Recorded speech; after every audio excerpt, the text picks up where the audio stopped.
नमस्कार, ताल ठोक के आप देख रहे हैं, मैं हूं आपके साथ रोहित सरदाना। और सवाल आज यह है कि गौरक्षा के नाम पर गुंडागर्दी क्यों की जा रही है। राजस्थान के अलवर में गौरक्षा के नाम पर कुछ लोगों ने एक आदमी की बुरी तरह पिटाई कर दी और अस्पताल में उस आदमी की मौत हो गई। राजस्थान सरकार के गृह मंत्री इस घटना के बाद सामने आए। उन्होंने कहा कि कानून हाथ में लेना अपराध है। देश के गृह राज्य मंत्री का बयान आया कि कानून को हाथ में लेना ठीक नहीं है। कांग्रेस, बीजेपी, लेफ्ट, इन सभी राजनीतिक दलों ने यही कहा कि किसी प्राइवेट आर्मी को इस तरीके से लाठी चलाने की इजाजत नहीं दी जा सकती। और तो और खुद देश के प्रधानमंत्री कह चुके कि अपनी बुराइयों से बचने के लिए कुछ लोग गौरक्षा का चोला पहनकर सड़क पर निकलते हैं। हम ये पूछ रहे हैं कि इस देश का सत्ता पक्ष फर्जी गौरक्षकों का विरोध कर रहा है। इस देश का विपक्ष और इस देश पर करीब 55 साल तक राज करने वाली पार्टी गौरक्षा के नाम पर होने वाली गुंडागर्दी का विरोध कर रही है। तो फिर ये कौन लोग हैं जिनका साहस इतना ज्यादा हो जाता है कि वो अपने तरीके से कानून हाथ में लेकर गौरक्षा करने से बाज नहीं आते। गुजरात सरकार ने कानून में संशोधन करके गौहत्या के दोषियों के लिए उम्र कैद की सजा तय की है। छत्तीसगढ़ और यूपी के मुख्यमंत्रियों ने भी गौरक्षा को लेकर कड़े और बड़े बयान दिए। लेकिन हम पूछ रहे हैं, क्या इस देश में गौरक्षा के लिए या गौहत्या के खिलाफ सीधे सीधे तौर पर एक बड़ा केंद्रीय कानून नहीं बन सकता? क्या इस तरीके से नियमों को लेकर सख्ती नहीं हो सकती कि गौरक्षा के नाम पर कानून को हाथ में लेने से पहले कोई 100 बार सोचे? तमाम नियमों और कानूनों के बावजूद हर साल भारत बांग्लादेश बॉर्डर पर लाखों की संख्या में गाय पकड़ी जाती है। आखिर क्यों गौरक्षा को लेकर कोई संजीदा तरीका अमल में नहीं लिया जाता? आज इसलिए हम यह भी पूछ रहे हैं कि क्यों हमारे देश में गाय खुद को सामाजिक और आर्थिक विकास से जोड़ने की बजाय एक राजनीतिक जानवर मानने पर मजबूर हो गई है। और सबसे बड़ा सवाल यह है, गौ हत्या रोकने के लिए जो इंसान की हत्या कर दे रहे हैं उन्हें क्या कहिए?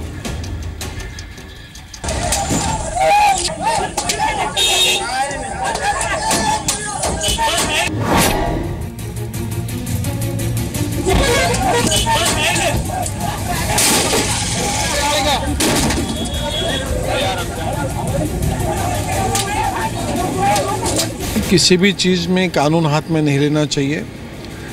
गौ माता की पूजा करना, गौ रक्षा करना, ये अपने अपने विचारों से सबको खुला है।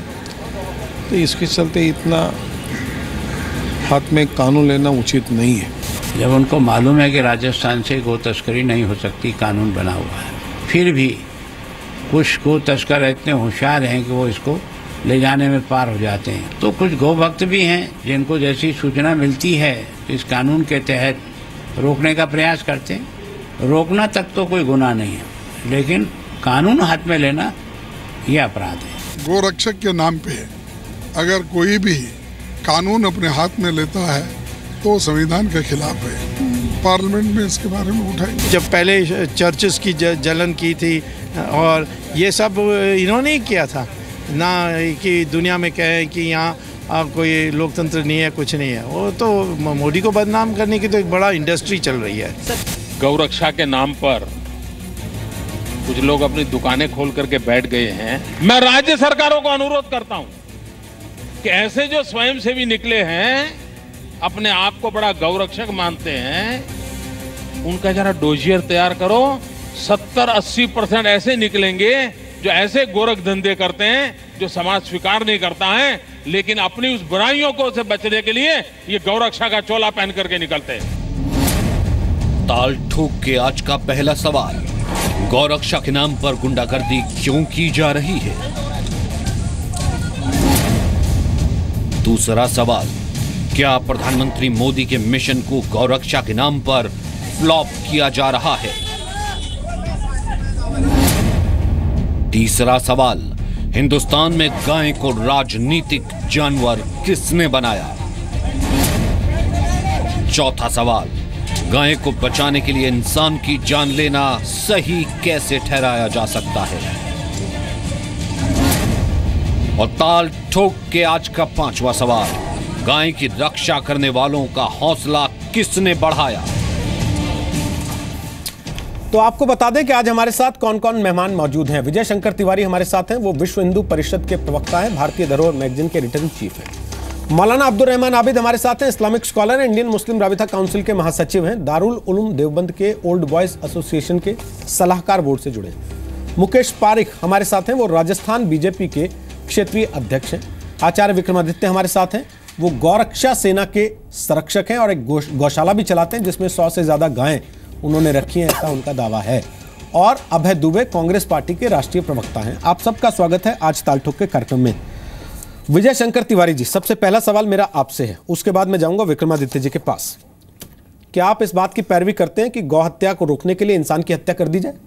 देखो रोहित जी, कानून जिस चीज़ की इजाज़त नहीं देता है, विश्व हिंदू परिषद कानून की पूरी इज्जत करता है और कानूनन जो ठीक नहीं है वो कानून के साथ सहमत है। लेकिन एक बात ध्यान में करने की है कि गौ हत्या पर तो हम चर्चा कर रहे हैं, लेकिन गौ तस्करी क्या संवैधानिक है? अगर गौ तस्करी संवैधानिक नहीं है तो आज इस बार की भी चर्चा होनी चाहिए कि गौ तस्करी क्यों हो रही है। तो जो कर रहे हैं आप उनको मार देंगे? नहीं, मैं उसी विषय पर आ रहा हूं आपके पास, इसी विषय पर है। लेकिन एक बात की चर्चा कभी भी नहीं होती है रोहित जी कि ये जो जनता है, जब जनता आक्रोश दिखाती है तो उसका आक्रोश किस प्रकार के जाता है, लेकिन वो आक्रोश पैदा क्यों होता है, तब चर्चा हम कितनी करते हैं। कश्मीर पर बीफ पर पार्टी होती है, तब जो आज विरोध कर रहे हैं वो कहाँ होते हैं? जेएनयू पर जब बीफ पर पार्टी होती है तब कहाँ होते हैं? और सबसे बड़ी बात, अभी 1 साल पहले, 1 साल हो गए लगभग, अरुण माहौर नाम का एक व्यक्ति आगरा में था, गौ रक्षा करता था, कोई हत्या नहीं करता था, कोई बलवा नहीं करता था, उसको मार दिया गया। उस पर कितनी चर्चा हुई। जो आज ठीक है, मैंने कहा कानून सबके लिए बराबर है और इसके लिए हत्या इसका एक आधार नहीं होना चाहिए, उसको हम पहले ही उसका विरोध करते हैं। लेकिन चर्चा क्या गौ तस्करी संवैधानिक है क्या? गौ तस्करी करना चाहिए क्या? इस पर चर्चा होनी चाहिए। विजय शंकर तिवारी जी, कम से कम 10 बार ऐसे कार्यक्रम कर चुका हूं मैं जिनमें आप मेहमान के तौर पे आए हैं और वो इसीलिए हुए कि सरकार गौरक्षा को लेकर कोई केंद्रीय कानून क्यों नहीं ला रही है। इसलिए आप इस बात को नहीं नकार सकते कि गौ तस्करी को रोकने के लिए कोई चर्चा नहीं होती देश में। विक्रमादित्य जी, मैं वापस आ रहा हूं आपके पास। पहले राउंड में 1.5 मिनट का समय मिलता है सबको, इसलिए सबकी बात एक बार सुन ली जाए, फिर चर्चा आगे बढ़ाइएगा। विक्रमादित्य जी, गौ तस्करी हो रही है, मान लिया हो रही है, लोग अवैध तरीके से गाय ले जा रहे हैं, गौकशी करते हैं, काट देते हैं गाय को। क्या इसका मतलब यह है कि रास्ते में जो पकड़ जाए गाय लेकर जाते हुए उसको आप काट दें? नहीं जी, हिंसा किसी प्रकार भी जायज़ नहीं है। अगर कोई व्यक्ति कानून अपने हाथ में लेने का प्रयास करता है तो वो बहुत निंदनीय अपराध है। सनातन पद्धति जो है वो अहिंसावादी है और हिंसा को कहीं भी किसी प्रकार से भी हमारे धर्म के अंदर नहीं लिया जाता। परंतु फिर भी समस्याएं कैसी होती है, जन आक्रोश को कैसे आप कंट्रोल करेंगे?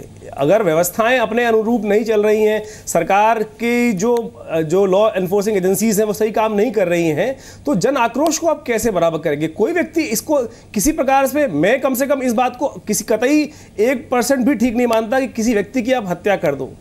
कोई जीव हत्या कर रहा है, गौ हत्या कर रहा है, गौ तस्करी कर रहा है, तो हम उसको रोकने का प्रयास अवश्य करें। ये हमारा एक भारतीय संस्कृति का, हिंदू धर्म का एक अभिन्न अंग है, क्योंकि शास्त्र कहता है हरिहर निंदा सुनहि जो कहा होए पाप गोघात समाना। किसी प्रकार गोघात को हमारे यहाँ सबसे बड़ा अपराध माना गया है। कोई हमारे सामने अगर ऐसा कार्य कर रहा है तो हमें कोशिश ये करनी चाहिए कि उसको रोकने का कार्य करें। परंतु अगर कोई कानून अपने हाथ में लेता है, जैसा कि आज जो हुआ है, जो घटना के बारे में बता रहे हैं, वो बहुत निंदनीय है, वो किसी प्रकार भी न्याय उचित नहीं ठहरी जा सकती। मैं उसकी घोर निंदा करता हूं।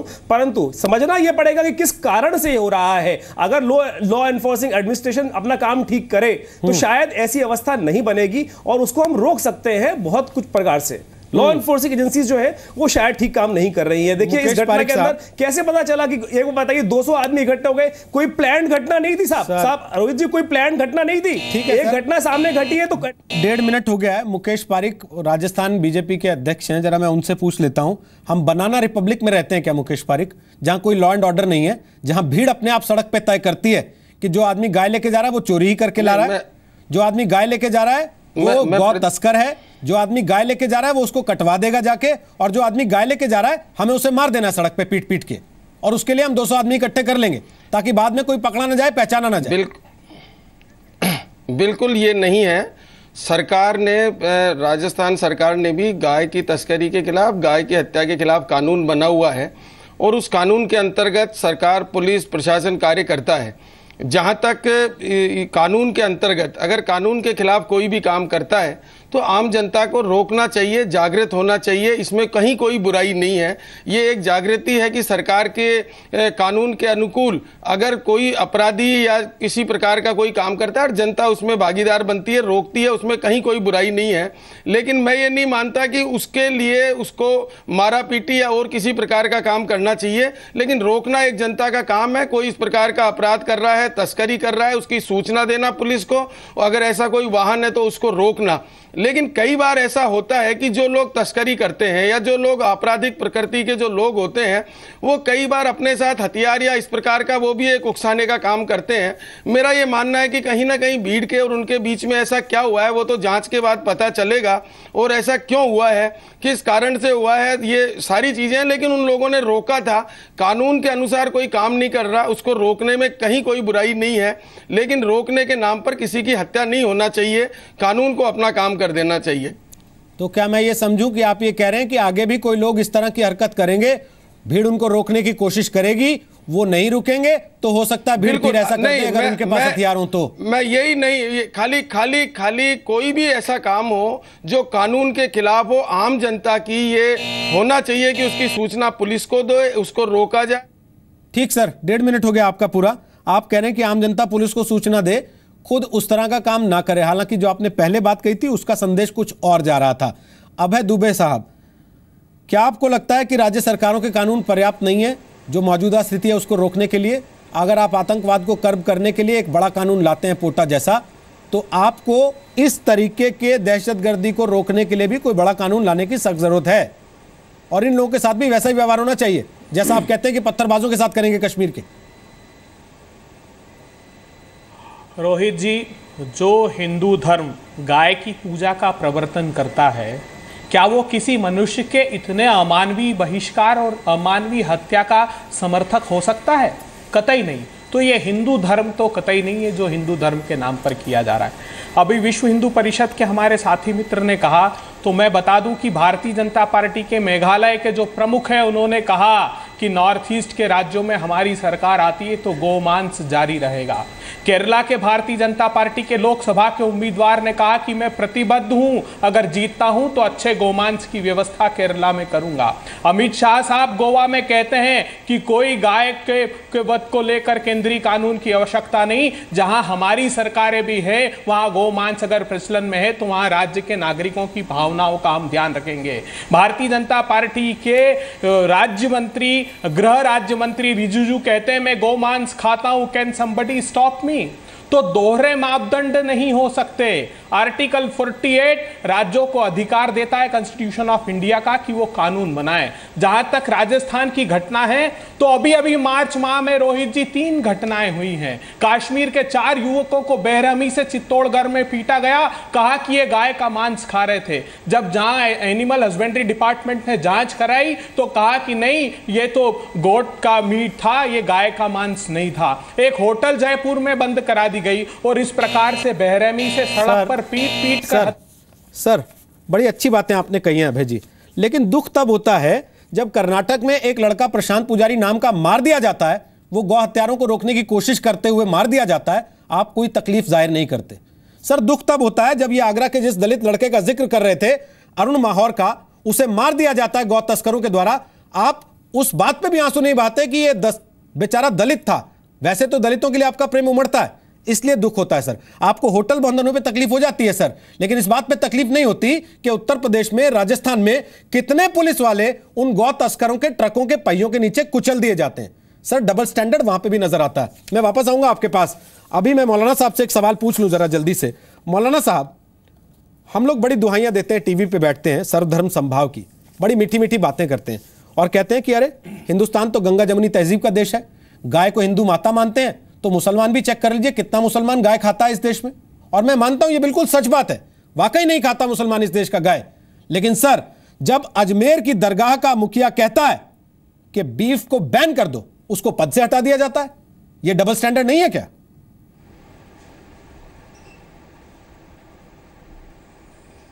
रोहित जी, सबसे पहले तो मैं एक बात ये कहना चाहूँगा, और ये मुसलमानों से मैं ये बात कहना चाहूँगा कि जब इस मुल्क में गाय के नाम पर लोगों की भावनाओं को भड़काकर लोगों को जान से मार दिया जा रहा है, जगह जगह पर ऐसे वाक़यात हो चुके हैं। हिमाचल में आवाज़ टकरा के आ रही है। आ रही है, आप बोलिए, आपको सुन रहे हैं सब। तो मैं ये कह रहा हूँ कि जब इस मुल्क वो मेरे कान में असल में आवाज़ टकरा रही थी वापस, मैं इसलिए कह रहा था जी। मैं ये कह रहा हूँ जब इस मुल्क में माहौल भड़का दिया गया और लोगों को गाय के नाम पर मारा जा रहा है, तो मुसलमानों से मैं ये बात कहना चाहता हूँ कि तुम्हारी रोज़ी सिर्फ गाय के कारोबार में नहीं है। गाय की ख़रीद फरोख्त क्या ज़रूरी है? ऐसा भी नहीं है कि गाय का मांस खाना मुसलमानों के लिए वाजिब है या फ़र्ज़ है या सुन्नत है, बिल्कुल नहीं। अगर कोई इसका मांस नहीं खाएगा तो भूखा नहीं रहेगा। अगर कोई गाय की खरीद फरोख्त, गाय का व्यापार नहीं करेगा, लाने ले जाने का नहीं करेगा, तो आदमी भूखा नहीं रहेगा। सबसे पहले तो मैं मुसलमानों से कहना चाहता हूं कि वो इस कारोबार से बाहर निकल जाएं। दूसरी बात, मैं हुकूमत के जिम्मेदारों से ये बात कहना चाहता हूं कि भाई अगर इस तरह से आप ढील दोगे, रस्सियों को छोड़ दो कि साहब रोकना उनका काम है, तो रोकने के नाम पर तो वो मारेंगे, फिर अराजकता फैलेगी। देखिए, कानून को अपना काम करना चाहिए। अराजकता बिल्कुल गलत है, इससे ही टकराव पैदा होता है, समाज टूटता है। समाज टूटता है तो विजय जी, सब तो एक ही जैसी बातें कर रहे हैं, फिर वो लोग कौन है जो सड़क पे मारने लगते हैं लोगों को जाकर? देखो रोहित जी, मैंने जो बात कही, गाय को बचाने का ये तरीका हो सकता है ठीक ना हो। सर मेरा सवाल कुछ और है। मैं ये पूछ रहा हूँ वो लोग कौन है जो ये सब कर रहे हैं? प्रधानमंत्री ने कहा था जो लोग गौरक्षा के नाम पे गुंडागर्दी कर रहे हैं उनको रोका जाए, तो आप लोग नाराज हो गए थे। गौरक्षकों को गुंडे कह रहे हैं। उसमें दो प्रकार के लोग हो सकते हैं। एक बार गुजरात में जब दलितों को पीटा गया था, तब मैंने ही कहा था कि दलितों को पीटने वाले लोग ये गोरक्षक नहीं हैं, ये वो लोग हैं जो कहीं ना कहीं शासन को बदनाम करने की कोशिश कर रहे हैं। अभी कोई जांच नहीं हुई यहाँ पर, ये लोग मारने वाले कौन है ये भी जांच नहीं हुई है। हो सकता है ये वो लोग हों जो कॉन्स्पिरेसी कर रहे हों, हो सकता है वो लोग हों जो शासन को बदनाम करने की भी कोई, ये भारतीय जनता पार्टी के प्रवक्ता होते शायद ये उनके ध्यान में आता। लेकिन जो लोग ये कर रहे हैं, वो जो कानूनन गलत कर रहे हैं, उसका समर्थन रोहित जी कोई भी नहीं करता है। लेकिन इस प्रकार की घटनाएं न हो, उसके लिए लोग चर्चा क्यों नहीं करते हैं? उसके लिए कोई चर्चा नहीं करता है। हम ये कहना चाह रहे हैं कि हमारे यहाँ एक परंपरा है, गाय हमारी आस्था का विषय है, गाय हमारी माँ है। ये हिंदुओं के मन में अंदर तक बैठा हुआ है, अंदर तक बैठा हुआ है। ये हमारी परंपरा में हमारी दिखाई जा रही है। शिवाजी ने अमित साहब, शिवाजी ने तो दूध देने वाली गाय हाथ तक कटवा दिए थे, हाथ तक कटवा दिए थे। ये परंपरा है हमारी। काटने वाली गाय नहीं है। शिवाजी कहिए ना उनसे ऐसा कानून लाएं। आपके अनुषंगिक संगठन कहलाती है ना बीजेपी। रोहित जी हम ये मांग भी करते हैं, बार बार मांग करते हैं, हम बार बार मांग करते हैं। और 1957 भी देखा आपने, 1857 भी देखा आपने। 1857 में एक क्रांति केवल इसलिए विफल हो गई थी क्योंकि वहाँ जो गोला बारूद थे, जो कैप्सूल थे, उसमें गाय की चर्बी लगी हुई थी। और 1957 में जो ये हमारे संत थे, और संतों की हत्या कैसे हुई थी? वो भी गाय के कारण हुई थी। तो एक लंबी परंपरा गाय की रक्षा के लिए हमारे बलिदान देने की है। तो जब बलिदान दे सकते हैं, तो इस प्रकार की घटना जब जनता को, हिंदुओं को चिढ़ाने का, उनको उकसाने का काम किया जाएगा, तो आम जनता कैसे रिएक्ट करेगी, इसको पहले से पूर्वानुमान कैसे कर सकते? बंसल जी फिर आप निगेटिव में ले जाते हैं। कोई चिढ़ाने का और वो करना काम नहीं करता। नहीं तो अभी जी जब कश्मीर में बीफ की पार्टी हो रही थी, उसका लोग समर्थन कर रहे थे। जब जेएनयू में बीफ की पार्टी हो रही थी, तब उसका समर्थन कर रहे थे। तो जब उसका समर्थन करेंगे, तो आम जनता जो गाय को मां मानता है, आम जनता जो गाय पर आस्था रखता है, आम जनता जो बच्चों को भूखों रख के गाय को पालता है, तस्वीर दिखाई जा रही है, मन में क्या बीतती है उसको आप देख लीजिए। वो दूध देने वाली गाय है। क्या एक मुसलमान को ये अधिकार नहीं है कि वो गाय को दूध के लिए रख सके? गाय दूध देती है या मूत्र देती है या गोबर देती है? अगर हरियाणा से किसानों के लिए दूध प्राणदायी, लोग उसको रोक करके रास्ते में मार डालेंगे कि ये चूंकि दाढ़ी वाला है, टोपी वाला है, मुसलमान है, इसलिए गाय ले जा रहा है तो काट के ही खा जाएगा इसको। ये क्यों इतना जरूरी समझ लिया गया है? एक सेकंड मौलाना, अगर आपको आशंका थी, आप पुलिस को फोन करते, पुलिस आती, उनसे पूछताछ करती। आप उसको क्यों बीच में मार दे रहे हैं? उसकी जान लेने का किसने अधिकार दे दिया भाई हमें? ठीक है, बोलिए विक्रमादित्य जी, अपनी बात रखिए आप। देखिए, पहले तो एक बात समझना पड़ेगा कि राजस्थान में गौरक्षा का कानून 1995 में बन गया था और उस कानून के हिसाब से गाय को किसी प्रकार भी तस्करी करना, गाय को ट्रांसपोर्ट करना, गाय को बेचना या बीफ का किसी प्रकार भी कार्य करना किसी भी प्रकार से जायज नहीं है, नाजायज है। तो इसलिए इस बात को समझ लें, गाय को 15 गाय जो ट्रक भर के जा रहे थे वो किसी प्रकार भी लॉ की संज्ञा में नहीं आता है। और अगर जो कसाई ने गाय ले जाके भगाने का प्रयास किया है तब वो हिंसा भड़की है। इस बात को कतई ना, इस बात को पहले किसान का बेटा हूं, मैंने कोई आदमी किया है कि दूध, अरे भाई, अरे आप समझने का, अरे मौलाना साहब आप एक बात समझने का, अरे मौलाना साहब एक बात समझ तो लीजिए पहले आप। अरे मौलाना साहब पहले एक बात समझिए, अगर आप गाय, अरे 15 गाय ले जाएंगे तो उसका कानून की तरीका होता है कि आप पहले सरकार से परमिशन लीजिए, उसके बाद लेके जाइए। आप मुझे अधिकार नहीं है कि मैं गाय को पालूं, मैं गाय सुन लीजिएगा पहले कोई अधिकार नहीं है। कोई आप ये क्यों लाज़मी जब कानून बन जाता है तो कोई अधिकार नहीं है कि कोई भी उठे। आप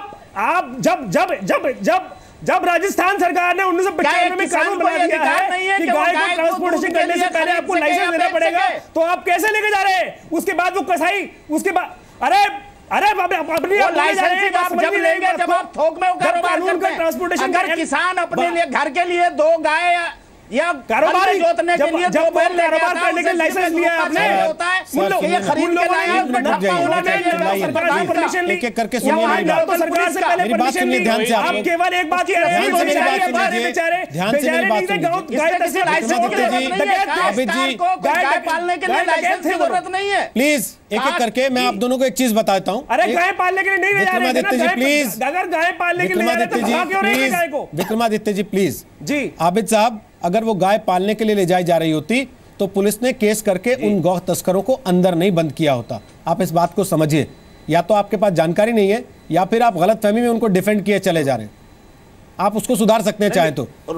मैं डिफेंड नहीं कर रहा हूं, पारिक साहब के पास मैं आपके ऊपर कोई आरोप नहीं लगा रहा हूं। मान लेना चाहिए आबिद साहब, मैं आपके ऊपर ये मुसलमान है उसको लाजमी नहीं, आपने बड़ी अच्छी बात कही, लेकिन उसमें आप मेरी बात को गोल करके जो मैंने आपसे सवाल पूछा था आबिद साहब, मेरा सवाल जो था आपने उसको गोल कर दिया। उस समय मेरा सवाल बड़ा सीधा सा था, अगर दरगाह का मुखिया ये कहता है कि मुसलमानों को बीफ नहीं खाना चाहिए, सीधे सीधे त्याग कर देना चाहिए, उस दरगाह के मुखिया को ही पद से हटा दिया जाता है, तो इसका तात्पर्य क्या समझा जाएगा साहब? रोहित जी यही बात तो मैं भी कह रहा हूं। नहीं, मैंने तो आपने मुझसे जो जवाब मांगा मैं तो उससे बढ़ के आगे जवाब दे रहा हूं। मैं कह रहा हूं वही बात मैं भी कह रहा हूं कि मुसलमानों को इधर से हट जाना चाहिए पूरी तरह। भूखे नहीं मर जाएंगे, रोजी नहीं चली जाएगी, इसलिए कि रोजी का राज़िक अल्लाह है। किसी एक कारोबार में रोजी आदमी की नहीं रखी हुई है। मुसलमानों को इधर से बिल्कुल हाथ खींच लेना चाहिए, कोशिश करनी चाहिए कि कंट्रोवर्सी से बचें ताकि देश में कोई नुकसान ना हो, लेकिन देश के विकास की गाड़ी ना रुके। इसकी पहल कौन करेगा सर? अरे आप उन्होंने की दरगाह शरीफ के मुखिया ने, उनको कुर्सी से हटा दिया गया। मैं कह रहा हूं ना, मैं उनकी तायद कर रहा हूं। अरे मैं उनकी तायद कर रहा हूं ना, अगर आप कहे कुछ रहे हो कुछ और रहा है। अरे समर्थन करने से केवल काम नहीं होने वाला ना, जाके वहां खड़े होइए, गलतफहमियों की बुनियाद पर ज्यादा झगड़े हमारे यहाँ क्या है कि एक आदमी ने शोर मचाया, कौवा कान ले गया, कौवा कान ले गया, कौवा कान ले गया। अब सारे लोग उधर को भाग लेते हैं कि कौवा कान ले गया। नहीं, आबिद साहब आप भी ये बात जानते हैं, आबिद साहब आप भी ये बात जानते हैं कहानी कौवा कान ले गया कि नहीं है। एक के बाद एक ऐसे वाकयात हुए, उसके बाद ये स्थिति यहाँ तक पहुंची है। लेकिन मुकेश पारिक, क्या आप इस बात को नकारते हैं? तस्वीर चल रही है, देखिए मुकेश पारिक, क्या आप इस बात को नकारते हैं? और वो गाय भी दिखाई दे रही है, देखिए गाड़ी में वो गाय भी दिखाई दे रही है सर, वो दूध देने वाली गाय है। सर थोड़ा सा रुक जाइए। मौलाना साहब पिछले 50 सालों 20 सालों में हमने भी देखा है कैसे गौरक्षकों को बीच रोड पे काट दिया गया था, बीच रोड पे काट दिया गया। तो अभी आपकी तस्वीरें नहीं, बाकी तस्वीरें भी देखिए गौरक्षकों को कैसे बीच रास्ते में बीच रोड पे काट दिया था। ठीक है विक्रमादित्य जी, मेरी बात नहीं मानते, कम से कम प्रधानमंत्री की बात तो चुप नहीं होंगे तो मुझे ब्रेक लेना पड़ेगा। बात तो मान लीजिए, वो तो प्रधानमंत्री। अगर आप लोग चुप नहीं होंगे तो मुझे मजबूरन ब्रेक लेना पड़ेगा। लोग मरे हैं तब तो आपका दिल दुखा नहीं। अगर एक एक करके बात रखेंगे तभी सबको समझ में आएगी। अरे सर मैं कह रहा हूं आप मेरी बात पे यकीन नहीं करते, मेरी बात नहीं मानते। प्रधानमंत्री नरेंद्र मोदी जी की तो बात मान लीजिए ना। मुकेश पारिक, अगर जनता को पुलिस पे यकीन होता, अगर जनता को लगता कि वाकई पुलिस कानून कंट्रोल कर सकता है तो जनता ये सड़क पे नहीं उतरती। इस तरीके से कानून अपने हाथ में नहीं लेती। लोग स्वयंभू कमांडर बन के नहीं बैठ जाते गौरक्षा के। आपके पास तो कानून भी है, नहीं फिर भी ये सब होता है। आपकी मैं इस बात से मैं सहमत नहीं हूं। सरकार पर जनता को भरोसा है, इसमें कोई दो राय नहीं हो सकती। मैं आपकी जानकारी के लिए बता दूं, ये हरियाणा बॉर्डर का जो क्षेत्र है जिसको हम मेवात क्षेत्र कहते हैं, वहां पर सरकार ने विशेषकर टास्क फोर्स भी इस को रोकने के लिए लगाई हुई है। लेकिन जो लोग इसमें जुड़े हुए हैं, मैं आपको यहाँ ये बताना चाहूँगा कि गो तस्करी में या गो हत्या में जो लोग जुड़े हुए हैं उसमें आपराधिक प्रकृति के लोग हैं। और कई बार ये देखने में आया, आज हम इस मुद्दे पर तो बहस कर रहे हैं, लेकिन कभी इस मुद्दे पर बहस नहीं हुई कि उनके द्वारा कई बार पुलिस वालों पर अटैक किया गया। कई बार उन्होंने अपनी गाड़ी से पुलिस को रोकने पर उनके ऊपर भी कई बार गाड़ियां चढ़ाने की कोशिश की। अपराध इस प्रकार के लोग हैं जो हथियार लेकर भी साथ चलते हैं। किसी भी की हत्या, अगर व्यक्ति की हत्या हुई है उस भीड़ के द्वारा, मैं उसको सही नहीं मानता। लेकिन हम यही बात यहाँ तक क्यों पहुंची, उसमें लोगों के साथ उसने क्या किया होगा, ये तो सब जांच के बाद आएगा कि जो लोग ये तस्करी कर रहे थे या जो लोग उन गाड़ियों में गायों को लेके जा रहे थे वहां पर क्या स्थिति रही है और उन्होंने किस प्रकार का बर्ताव जो रोकने वाली जनता है उनके साथ क्या किया है, ये सब पुलिस जांच करेगी। और उस जांच के बाद ही ये स्पष्ट होगा कि उसमें कहाँ गलती थी और उसकी कैसे मौत हुई उस व्यक्ति की, ये सब कुछ उसके बाद स्पष्ट हो जाएगा। लेकिन इसमें कहीं कोई दो राय नहीं है कि अगर सरकार का कोई कानून है, उस कानून की खिलाफत करने वाला या उस कानून को तोड़ने वाले लोगों के खिलाफ जनता को जागृत होना चाहिए और जनता को भी उसको रोकना चाहिए। बिना किसी हिंसा के जनता को उसको रोकना चाहिए, पुलिस को उसमें सूचना देनी चाहिए। लेकिन मैं ये मानता हूं कि इस केस में ये संभव है कि जिन लोगों को रोका गया हो उनके द्वारा किसी प्रकार की जनता के साथ उन्होंने क्या किया क्या नहीं किया, पुलिस इसकी जांच कर रही है। हमारे माननीय गृह मंत्री जी ने भी ये कहा है कि ये किसी की हत्या होना ये उचित नहीं है, कानून हाथ में लेना उचित नहीं है, लेकिन कानून तोड़ने वाले को रोकना ये जनता का दायित्व है। ठीक है अभय दुबे, मैं एक चीज आपसे पूछना चाहता हूं। इस देश में हर चीज को लेकर कानून है, हर चीज पे कानून है। आप कुछ भी सोच लीजिए, वो ढूंढेंगे तो उसके खिलाफ कोई ना कोई एक आधा ऐसा कानून आपको मिल जाएगा जो शायद पन्नों में कहीं दबा होगा, धाराओं में कहीं दबा होगा, लोगों को उसके बारे में पता भी नहीं होगा। लेकिन गौवध, गौ रक्षा इतना बड़ा विषय है, उसको लेके इस देश में आज तक कोई केंद्रीय कानून क्यों नहीं बन पाया? क्यों राजनीतिक पार्टियां, आपकी भी और बीजेपी भी, हर बार इसके पीछे मुंह छुपाती हैं कि राज्यों के पास तो अपना कानून है, वो तो अपना काम खुद कर सकते हैं? नहीं, देखिए रोहित जी, पहली बात तो ये समझ लीजिए कि भारत के संविधान में आर्टिकल 48 में राज्य सरकारों को ये अधिकार दिया गया है कि वो काऊ स्लॉटर के खिलाफ कानून बनाएं। एक बात।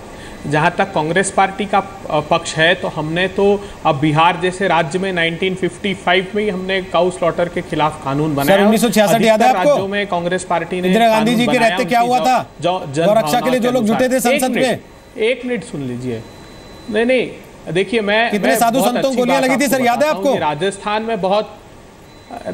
राजस्थान में बड़ा अच्छा कानून है। देखिए सर, मैं तो दिल्ली याद दिला रहा हूं आपको, आप उस पे जाना नहीं चाह रहे। हम देखने जाएं उसकी अपेक्षा, अरे आज की में तो बात करिए आप। ये इतनी बड़ी बात 1955 शुरू किया तो मैंने 1966 लाया सर। आदित्य जी, ये जाएंगे क्या गोवा? आपने 1955 शुरू किया तो मैंने 1966 याद दिलाया आपको। कह रहे थे कि गाय का मांस गोवा के लोग खाते, गोलियां चला दी थी आपने। प्रोटेस्ट नहीं करेंगे। आज आपको बुरा लग रहा है, सुन लीजिए, कि लोग गौ के नाम पे सड़क पे गुंडागर्दी कर रहे हैं सर। जब आपने की थी सर, उसी का नतीजा है आज का।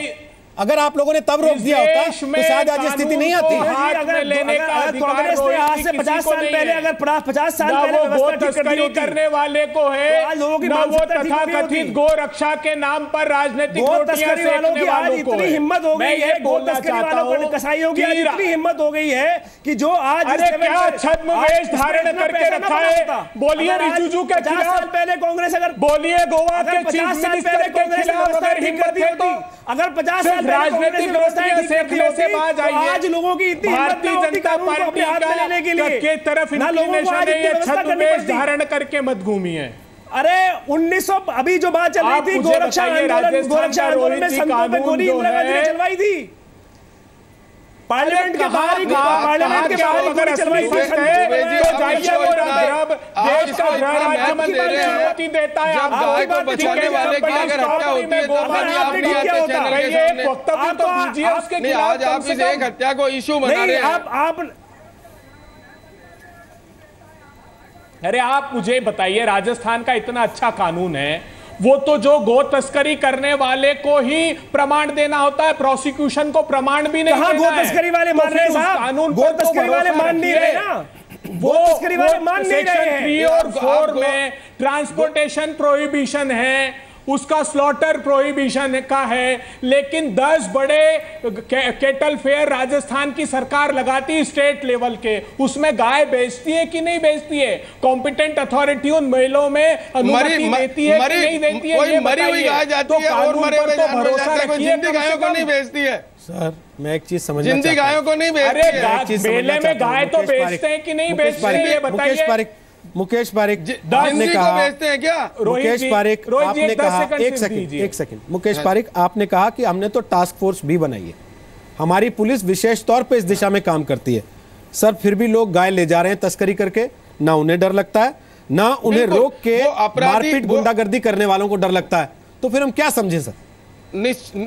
नहीं, आप बिल्कुल ये स्पष्ट है कि जो अपराधी हैं वो इतने ज्यादा संगठित हैं, उनका पूरे भारतवर्ष में उनका जाल है। अभी हमारे कांग्रेस के प्रवक्ता कह रहे हैं कि आज हम एक ये हत्या हुई है, हमने कहा ये गलत है, कानून के खिलाफ कोई भी काम नहीं होना चाहिए, कानून किसी को हाथ में नहीं लेना चाहिए। लेकिन जब ऐसी कोई एक हत्या होती है, हम उस पर इतनी चर्चा करते हैं, कांग्रेस के हमारे बंधु इतना पक्ष लेते हैं। पहले भी आप ये देखिए ना कि जो लोग गाय की तस्करी करते हैं उन्होंने कितनी हत्याएं की है, शायद ये आपके पास इसका आंकड़ा नहीं होगा, उसमें आप देखिए पुलिस वाले भी मरे हैं, कांग्रेस की बात को रोकने वाले भी मरे हैं। आपने 3 साल हो गए, अरे आपकी गांधी जी ने हमारी सरकार आने के बाद हमारी सरकार तो रोक लगी है, हमारी सरकार आने के बाद तो नहीं आ रहे हैं।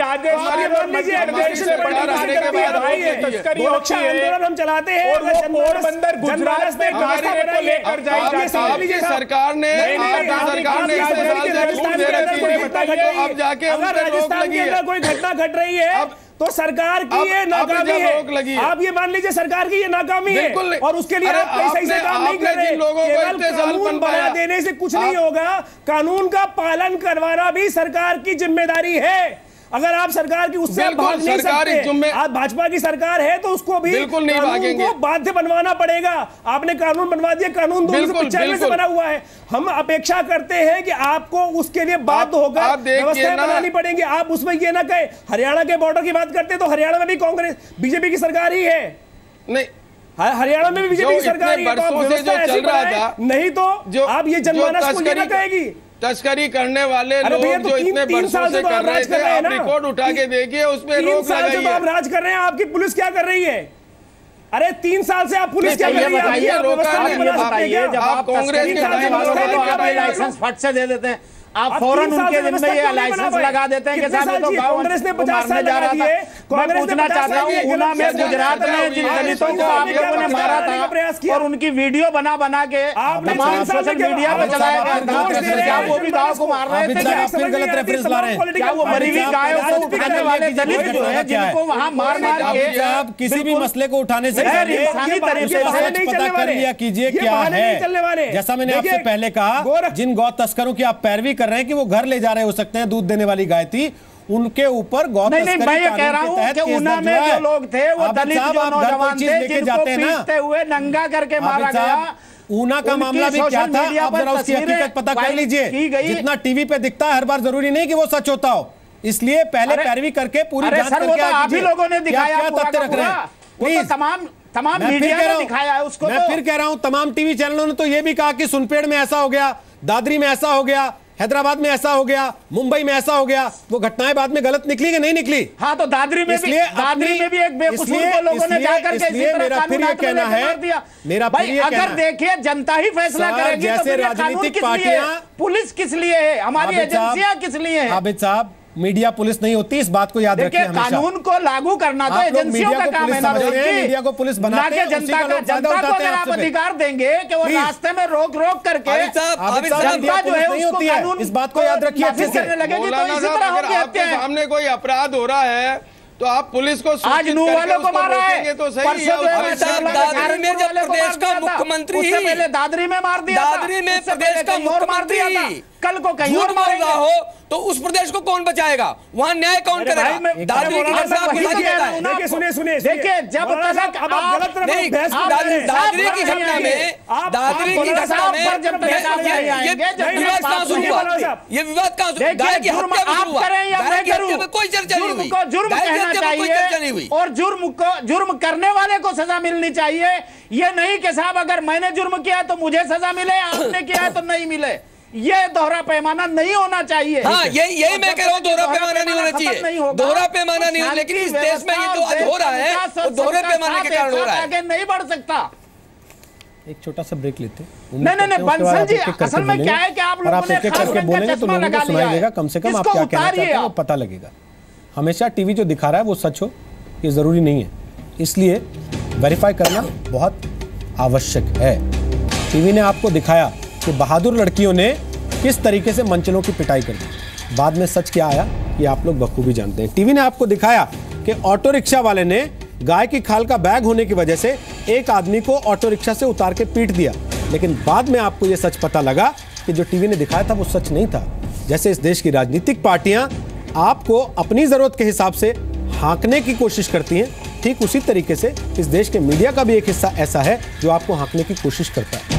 इसलिए जब भी आप कोई चीज देखते हैं तो पहले उसके हर पहलू को देखें, समझें, जांचें, उसके बाद उस पर यकीन करें।